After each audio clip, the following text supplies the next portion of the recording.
شما میگویید که انسانها با هم برابرند. حتی از قول پیامبرتان میگویید که او گفته است من هم انسانی مانند شما هستم. اما در همان قرآن نوشته که برده با این که انسان است اما با مرد آزاد برابر نیست.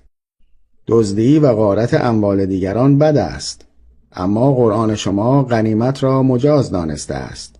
و وقتی خوب به تاریخ نگاه می‌کنیم می‌بینیم که مسلمانان، مخصوصاً پیامبر شما، عادت داشته که به قبایل مختلف حمله می‌کرده، مردان را می‌کشته و اسیر می‌کرده و زنان و کودکان را به عنوان برده و کنیز و غلام از آن خود می‌کرده و می‌فروخته است. میگویید شکنجه کردن و مصلح کردن بد است، اما قرآن شما سفارش به زجر کش کردن و قطع کردن دست و پای و درآوردن چشم کرده است. میگویید باج گرفتن بد است، اما خمس و جزیه را میگیرید و آن را خوب میدانید.